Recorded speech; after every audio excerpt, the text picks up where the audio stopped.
Right, well, on this lesson I'm going to show you how to use GIMP to crop and edit your photographs to put into your final product. So let's open up GIMP.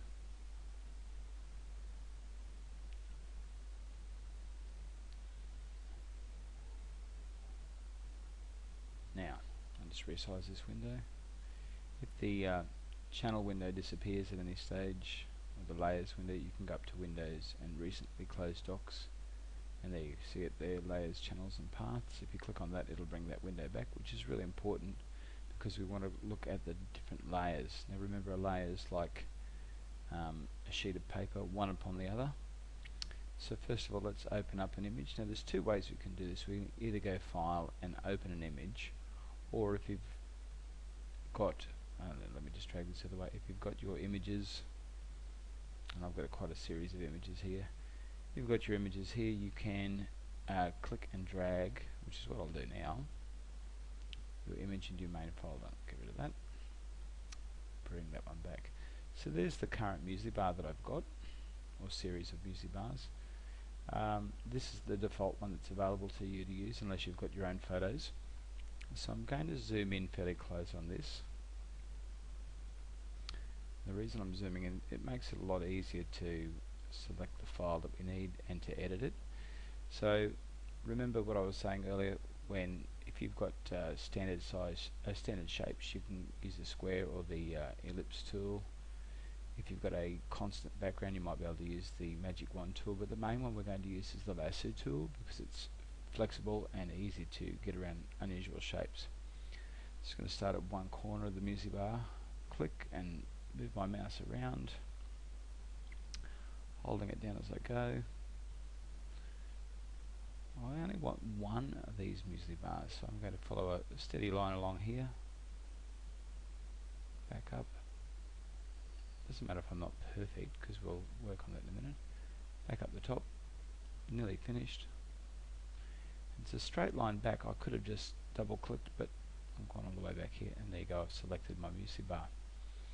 So what I do now is I hit edit and copy. I could have hit cut, but copy will do, and then I'm going to go edit and paste as a new layer.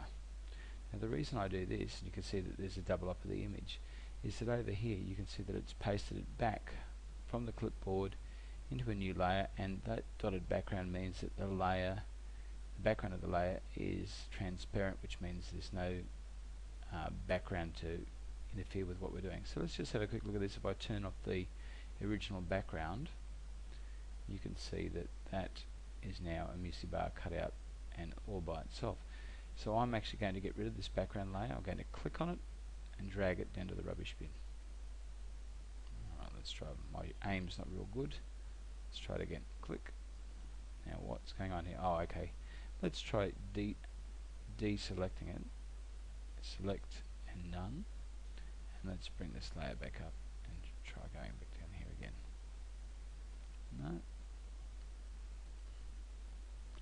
No. This should work as well. If that's selected and you hit delete, it'll delete that. That's maybe the other better way to do it. Alright, so here's our layer. I want to bring it down and edit it a little bit more. It's up in the top corner, so let's click on our left, right, up, down tool, our drag tool, bring it down here, and I've done a pretty good job cutting it out, and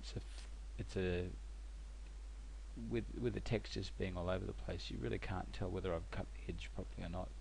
So I'm able to, if I did have large chunks of background, I could just use the eraser tool and go through, and there's a bit of a blue up here, go through and erase that.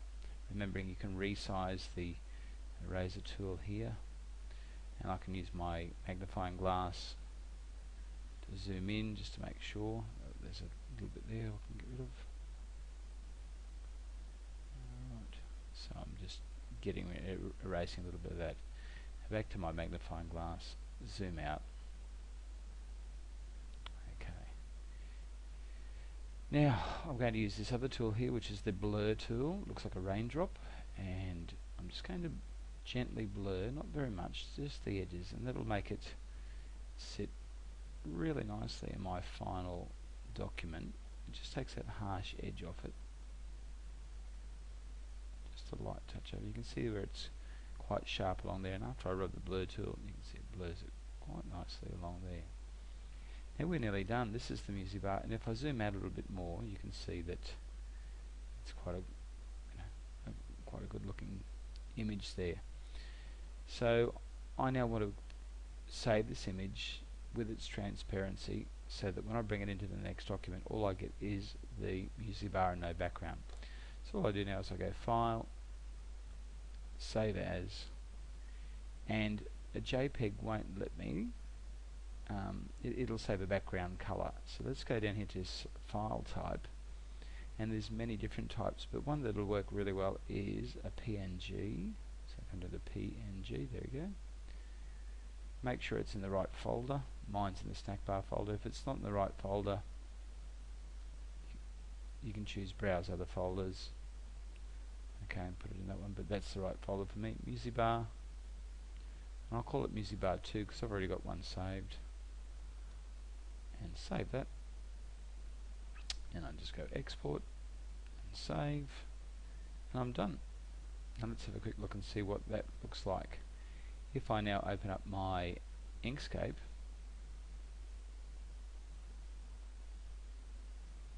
just taking a second there,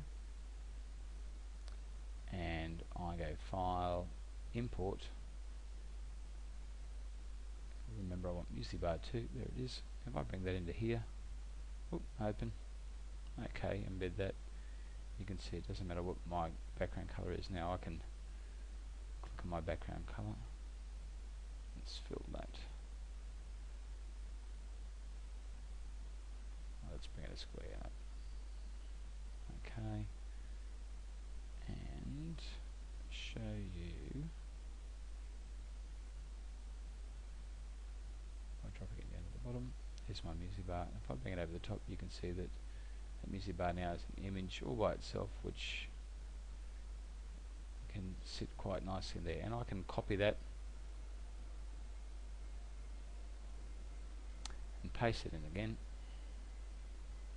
And I can have a whole arrangement of music bar slices. I can rotate it. Remember, click again. Rotate it. I can do anything I like with this. Okay, because I can stack my images up there. Alright, so there's lots I can do with this, and that's how you cut and crop around an image so that you can use that. Now if I open up my box so you can see where I've used that, I go to Open Recent, and I'll just zoom back out here.